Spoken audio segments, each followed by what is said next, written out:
বরকতি মানুষ আপনারা। দিনাজপুরের ধান আপনি অচল করলে দেশ অচল, ঠিক আছে না? হ্যাঁ, দিনাজপুরের চাল তো বিখ্যাত। লিচু টিচু হয়েছে নাকি এবার? কি গুটি টুটি আসছে? তো একটু পাকলে টাকলে আমার বাসায় একটু দিয়ে দিয়ে দেখেন, কেউ কিছুই করে না, দেখছেন?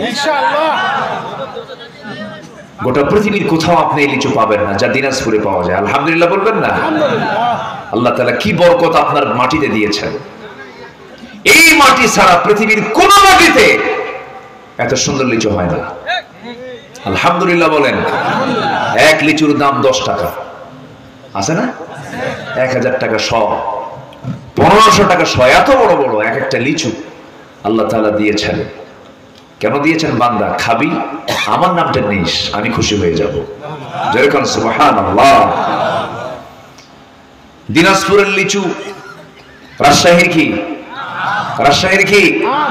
আমের নাম হলো ন্যাংরা। আমের নাম কি? আমার খুব প্রিয় আম এটা, ন্যাংরা। তো আমি অনেকদিন আগে, বছর 14-15 বছর আগে, এক বেচারির 200 বিঘা আমের বাগান। তা আমি তাকে বললাম, আচ্ছা এত নাম থাকতে এই আমের নামটা ন্যাংরা হলো কেন? বলতেছে, হুজুর মনে হয় কোন ন্যাংরা লোক এই গাছটা লাগাইছিল। উনি ন্যাংরার তফসির করল। তো কত স্বাদ দিয়েছেন।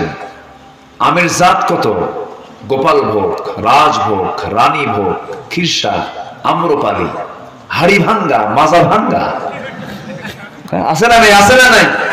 অথচ একই মাটিতে কত জাত, এক একটা ডালে, এক একটা গাছের ডালে বিভিন্ন কলম করে, এই ডালে রানী ভোগ, ওই ডালে রাজভোগ, ওই ডালে ফজলি, একই মাটি থেকে একই গাছে ডাল করে বিভিন্ন ডালে বিভিন্ন জাত বানায় দিচ্ছেন। তিনি আমার কে?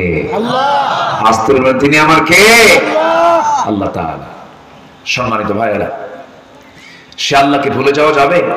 যাবে না। আচ্ছা বলুন তো, চক্ষুটা আমরা একটু যদি বন্ধ করি, আসলে বলেন তো, আমার আপনজন বলতে কেউ কি আছে? আসলে আছে? কেউ কি আছে?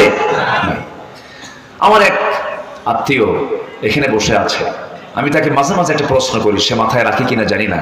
মাঝে মাঝে বলি, মোহাম্মদ তোমার তো মা নাই, আব্বাও নাই, কেমন লাগে? সম্মানিত ভাইয়েরা,